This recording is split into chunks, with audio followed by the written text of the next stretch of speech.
Hi guys.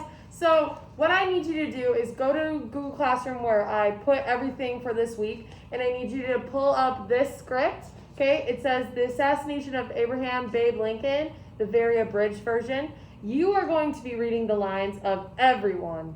Okay, if you want to follow along with the narrator, you can.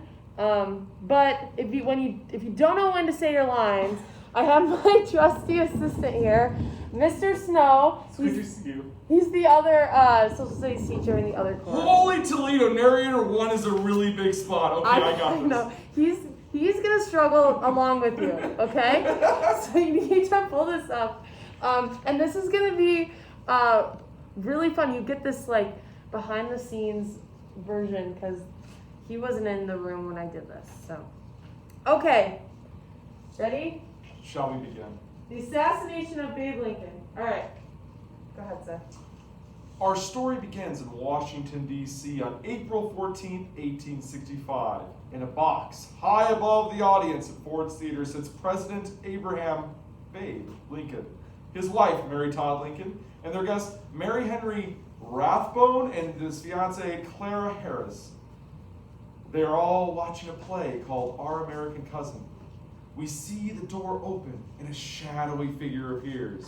He creeps over to where the president is sitting, raises his gun, and shouts, or shoots him right in the back of the head. He drops the gun, pulls out a knife, and stabs Major Henry Rathbone. Stab! He then leaps out of the box and onto the stage, breaking his leg in the process. My leg! He walks into the center of the stage and exclaims to a stunned crowd, Sic semper tyrannis! the Latin for thus always to tyrants. I realize that we have not introduced our killer. What is your name, dude?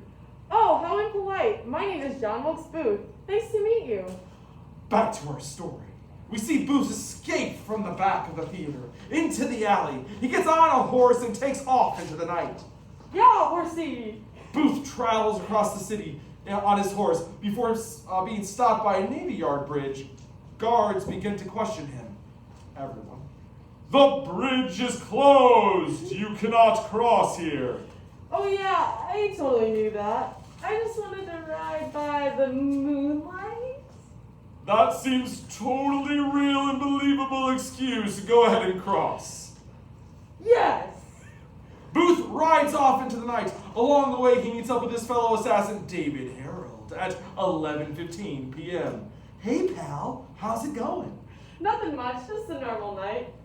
They ride off together until they arrive at the Surratt Tavern, where the tavern keeper keeps them a gun, field glasses, and some whiskey, of course. They head out shortly after and are on the run for a couple of hours. They arrive at home at Dr. Mudd around 4 a.m., and on April 15th, they had stayed at his house before when they planned their plot.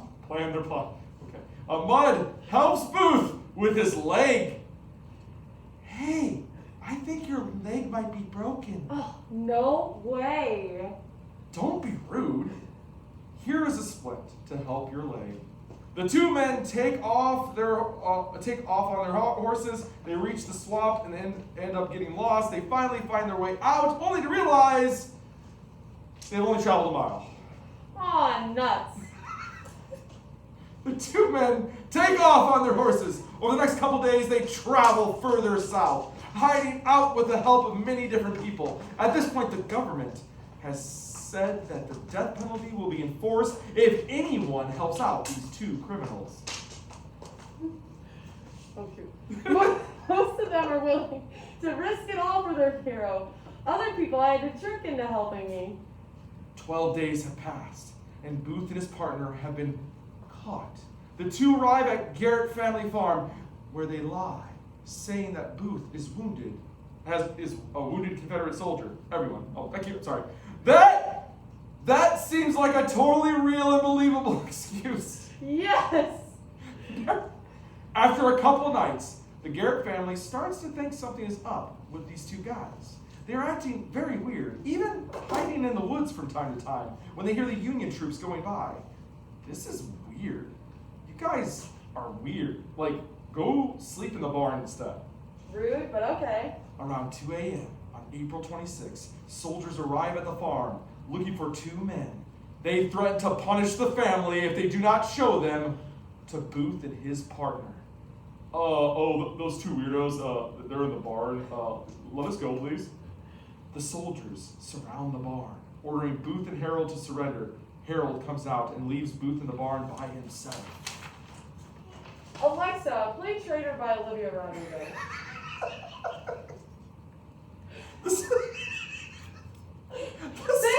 Same character. The soldiers continue to threaten Booth. Come out or we'll burn the barn down. Okay, go ahead. The barn is consumed by flames. Booth hops towards the door with his weapon in hand, but is shot in the neck by one of the soldiers. He falls to the ground, paralyzed from the neck down. He is taken out of the barn and given medical treatment, but in the end, the wound is fatal. Looking at his paralyzed hands, he says his final words. Useless. John Wilkes Booth died 7 a.m. April 26, 1865, after 12 days on the run. The hunt for Babe Lincoln's killer finally ends. Okay. Go watch the rest of the lectures. This was a nice break. Thank you to Mr. Snow. Take a bow. Very good. See you in the next one.